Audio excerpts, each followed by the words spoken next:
আপনি রক কাটা জানার পর আজকে প্রোগ্রাম কিভাবে আসলেন? আপনার সাহসের প্রশংসা করতে হয় যে আপনি জানেন যে শিবির রক কাটে, এটা আপনার মাথা সেট হয়ে আছে, এরপর এখানে আসছেন, খুব সাহসিকতার সাথে বসে আছেন, আবার আমাকে প্রশ্নও পাঠাইছেন। তার বাংলাদেশে যদি শিবির রক কাটতো তাহলে সবচেয়ে সেরা রক কাটা তো আমি হইতাম। তো ছাত্র শিবির নিয়ে বাংলাদেশের মানুষের মাঝে কেন এই গুঞ্জন যে শিবির মানেই রক কাটে? এই প্রশ্নের একটা কমন গ্রাউন্ড হলো, যেখানে এই প্রশ্নটা পড়া হয় সবাই হেসে উঠে। আমি জানি না এই হাসার আসলে কারণ কি।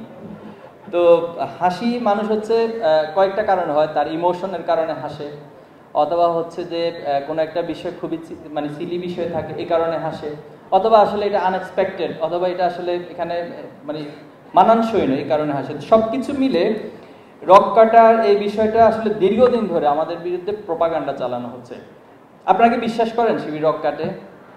আচ্ছা, যিনি যে ভাই বা বোন এই প্রশ্ন করেছেন, আপনি রক কাটা জানার পর আজকে প্রোগ্রাম কিভাবে আসলেন? আপনার সাহসের প্রশংসা করতে হয় যে আপনি জানেন যে শিবির রক কাটে, এটা আপনার মাথা সেট হয়ে আছে, এরপর এখানে আসছেন, খুব সাহসিকতার সাথে বসে আছেন, আবার আমাকে প্রশ্নও পাঠাইছেন। তার বাংলাদেশে যদি শিবির রক কাটতো তাহলে সবচেয়ে সেরা রক কাটা তো আমি হইতাম। তো আচ্ছা, তাহলে ওই যে জোসেফ গোয়েবল, তিনি হচ্ছেন জার্মানির নাৎসি বাহিনীর প্রচারমন্ত্রী ছিলেন। তো ওনার একটা থিওরি আছে যে মিথ্যা বা কোনো একটা মিথ্যাকে যখন মানুষ বারবার রিপিট করে তখন এখানে তিনটা অবস্থা তৈরি হয়। একটা অবস্থা হচ্ছে যারা সত্যটা জানে তারা তো হচ্ছে জানে যে এটা মিথ্যা, তাদের এই বিষয় নিয়ে কোনো টেনশন থাকে না। আরেকটা পক্ষ থাকে যে তারা হচ্ছে কনফিউশনে পড়ে যায়, তারা চিন্তা করে যে কি ব্যাপার, বিষয়টাকে আসলে সত্য না মিথ্য, তাকে দেখতে তো কোনোদিন রক কাটা মনে হয় না, অথবা রক কাটছে আমার আশপাশে তো কোনোদিন কাউকে দেখি নাই, কিন্তু এটা শুনতেছি, তাহলে আমি একটা কনফিউশনে পড়ি যে আসলে কাটে কি কাটে না। আর আরেকটা পক্ষ থাকে, তাদের কাজ হচ্ছে তাদের অন্তরের মধ্যে আল্লাহ তাআলা মোহর মেরে দেন, এদেরকে হাজার সত্য বললেও এরা সত্যকে এমনভাবে মিথ্যার মধ্য দিয়ে উপস্থাপন করে এদের মাঝে কোনোদিন সত্য বিষয় বোঝানো যায় না। ছোটবেলায় আমার বাবা একটা গল্প বলতেন, তো গল্পটা ছিল এমন যে কোনো একজন কৃষক তিনি ঘোষণা দিলেন যে কেউ যদি আমাকে কোনো একটা বিষয় বুঝতেছে না, তো বললেন যে এই বিষয়টা যদি কেউ আমাকে বোঝাতে পারে তাহলে আমি আমার কৃষির যে গবাদি পশু রয়েছে সেটা সব দান করে দিব। এর মধ্যে দিয়ে তার পরিবার খুব টেনশনে পড়ে গেল যে কিভাবে তাকে ঠেকানো যায়, অর্থাৎ এই গবাদি পশু যদি দানই করে দেয় তাহলে তো আমাদের যে জীবিকা অর্জন সেটা তো আমরা করতে পারবো না।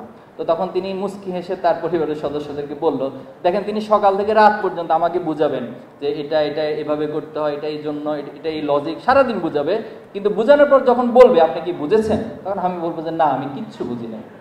তো এই যে একটা জেনারেশন বা একটা সাইট রয়েছে, তাদের কাছে আসলে সারাদিন বুঝালেও তারা বুঝবে না।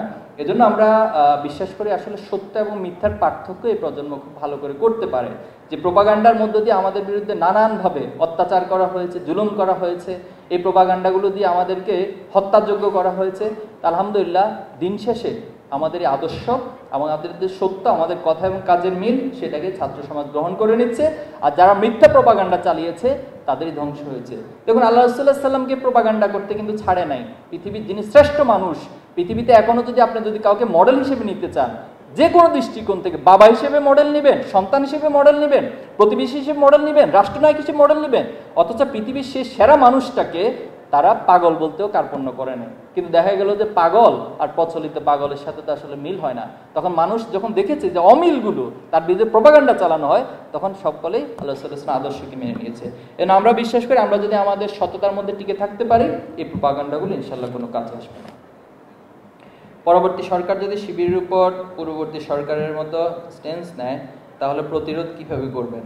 আচ্ছা, তো পরবর্তী সরকার কে আসবে এখনো কি আমরা জানি? সেটা তো নির্বাচনের মধ্য দিয়ে হবে। ছাত্র সংসদ নির্বাচন যখন করা হয়েছিল তখন আমাদেরকে বলা হয়েছে না, শিবির কোনোদিন এখানে টিকতে পারবে না, তারা পারবে না, মানে তারা এখানে কখনো জয়ী হতে পারবে না। জয়ী হয়েছে না? জয়ী হওয়ার মালিক, মানে জয়ী করার মালিক কে? সন্দেহ আছে? আপনার জীবনে যত অর্জন মনে করবেন, আপনার যত না প্রচেষ্টা, তার চেয়ে বড় বিষয় হলো আপনার রব, আপনার সৃষ্টিকর্তা আপনার জন্য কি সিদ্ধান্ত রেখেছেন। অত ইজ্জুমান্তাসা অত জিল্লুমান্তাসা। বাংলাদেশে এখন পর্যন্ত হাসিনার চেয়ে বড় ফ্যাসিস্ট আমরা কাউকে পাই নাই। তা হাসিনার মতো ফ্যাসিস্টকে যদি আমরা বাংলাদেশ থেকে পতন করে পালাতে বাধ্য করতে পারি, তাহলে আশা করি ভবিষ্যতেও কেউ ফ্যাসিস্ট হতে চাইবে না, আর চাইলেও তার পরিণতি হাসিনার চেয়ে ভালো হবে না, খারাপ হবে, আরো খারাপ হবে ইনশাআল্লাহ।